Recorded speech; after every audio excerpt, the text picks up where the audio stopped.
If you finally made the decision to start your investing journey, the next logical thing to do is to actually invest. The first step is figuring out how to do just that. Do you have to call your stockbroker and let them know what you want to buy or sell? Or do you have to drive all the way to Wall Street in New York City just to yell and scream at the auctioneer to make a transaction? It's actually a lot simpler and easier nowadays. So if you don't mind, I'd love to show you just how to do that. How's it going, everybody? I'm Remarkable Investor back, giving you guys another investing video. This time it's a practical video on how to invest, giving you guys a hands-on view of how to do it. Coming from an average guy, just trying to make it in life, just like you're trying to make it in life. I want to talk about the history of investing to try to convey the point that investing isn't as scary or unobtainable for the average person. So without further ado, let's get to it. The first part of this video is going to be talking about the history of it. So if you want to skip all of that, just go to this time in the video and we'll just keep on moving along. Let's do a brief rundown of the ways people have invested historically and work our way up to modern times. Basic examples of investing in ancient times would include loans that would have fixed interest rates, more of a collateral form of investing that dates back to 1700 BC. Cool, right? The days of the Babylonians in the form of laws called the Code of Hammurabi. Now, certain punishments for mispayments or loss of money would result in loss of life, so we're not going to stick on that one too long. In the days of Jesus in the Bible, roughly 6-4 BC to AD 30-33, he tells of a parable in Matthew 25-14-30, which is a form of investing. Essentially, a master gives his 3 servants bags of gold before he goes on a journey. 2 of the servants doubled what they were given, and 1 didn't. This essentially is multiplying the investment someone gives you and being good stewards of our money. But let's keep moving forward. The beginnings or foundation of the modern day capital markets started in the 1600s with the Amsterdam Exchange. This exchange allowed people to buy shares in the Dutch East India Company. This introduced the first public stocks and bonds to fund risky trading voyages. Fast forward to the founding of the New York Stock Exchange in 1792 and the development of value investing in the early 1900s. You can see just how far back investing really goes. In the 1900s, you would have to either call your stockbroker for each transaction you would like to make or face-to-face on the exchange floor. Investors often held paper stock certificates as proof of ownership. On top of that, there were trading fees for each and every transaction. So, how do people like me and you invest in the modern day? There are free brokerage accounts that you can access online. Some examples are Fidelity, Robinhood, Charles Schwab, Vanguard, and SoFi, to name a few. Modern technology allows regular people the ability to buy and sell stocks and bonds from the comfort of their own homes, better yet, from the comfort of their own phones. So let's use one of these platforms to show a hands-on example, shall we? Let's start with Robinhood. I started my investing journey in 2020 right at the start of COVID with Robinhood. I don't use it to trade anymore, but it is very user-friendly, so it's a very good example to start with.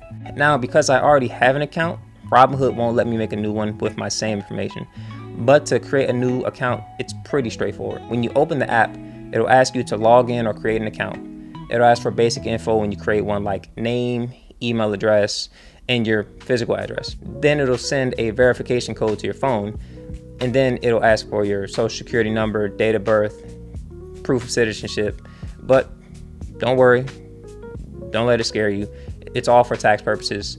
A lot of people don't like giving out their personal information or websites, but it's fine. Everyone has to do it. It'll ask for your bank information also, which includes your routing number and which account you're going to be using. This is so you can receive money and transfer money to and from the account. Most, if not all, brokerage platforms have a similar setup as this. So once you have your account set up, you're ready to start trading. So here's my account. Like I said, I don't have any money in here anymore, but I can still show the process. The first thing that you want to do when you link your bank to this account is to add money to it. You do that by going to the account word on the top right corner, click it, and then click on transfers on the dropdown. On the mobile app, it's a different setup, but it's the same procedure. So on the transfers page, you have 3 options to choose from at the top: deposit, withdraw, and transfer. We'll start with deposit.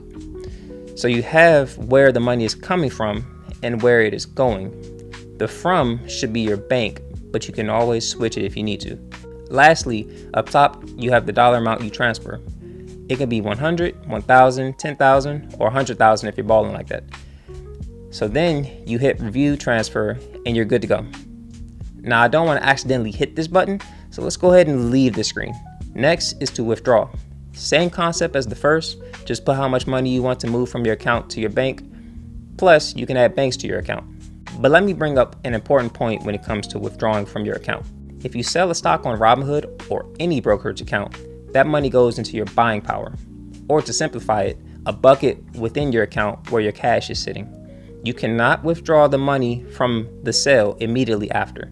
You typically have to wait one trading day or so for your cash to settle. Money settling happens on stocks getting sold and money getting deposited. Now, on the flip side to that, still on the topic of settled funds, if you deposit money into your account, you typically can use the money right away. But if you do buy any stocks before your money settles from the deposit, I would advise against you selling that stock. It results in something called a good faith violation. Getting 3 or 4 violations in a 12-month period usually results in a 90-day restriction, meaning you have to fully settle cash in your account before placing any buy orders. So take your time. Last is transfer money between accounts, and it's the same thing we just went over. Transferring assets between accounts isn't related to what we're doing today, so we'll skip that one. With that out of the way, now on to the buying portion. Back to the home screen. On the right, we have stocks, showing as their ticker symbols. You can add stocks to your home page from the search bar. In the middle, you have trending lists, tabs that help you find stocks in the category stated. And then you have news articles on stocks. Now let's choose Google or Alphabet Class A. You have the share price, the percent it moved up and down, and you have the time frames of the chart showing how much it has moved up and down. So to buy a stock, you buy it as a share or dollar amounts. We'll do dollars first. If you wanted to spend $100, you can get what is called a fractional share, and it shows up in this quantity. Let's do shares now. When you put a number in the shares box, you can see how much it takes to get 1 share of the company. All of the amounts will be multiples of the share price, the amounts of shares times the market price. If you have enough money, you go to review order and buy it. Clearly, I do not have enough money to buy anything in this account, so we'll wrap it up. 2 more things on buying and selling. Selling is the same process, just instead of obtaining stocks, you are getting rid of them. Just enter the amount in the given box and sell them. I'm not able to show it due to me not having any stocks in this account. Second, you have to pay taxes on stocks only when you sell or receive dividends. Those are 2 other topics I'll get to in another time. Like I stated previously, most, if not all, platforms are like Robinhood. Similar structure and setup for depositing money and trading stocks. In my experience, jumping into the stock market seemed daunting because it was the unknown. And we typically fear the unknown as humans, but we shouldn't have fear of doing new things, especially investing. For God hath not given us the spirit of fear, but of power and of love and of sound mind. I hope this video can help you or someone like you see that investing isn't this great big boogeyman. Also, it can show you that if you break things down piece by piece, step by step, getting into new hobbies will be a smooth transition. I hope this video was informative on a level that wasn't too complicated. And I appreciate you taking the time to listen to me talk about investing. In the next video, I'll be going over dividend investing, what it is, and how to do it. Once again, I appreciate you taking the time to listen to me talk about investing. So I'm Remarkable Investor. I appreciate it.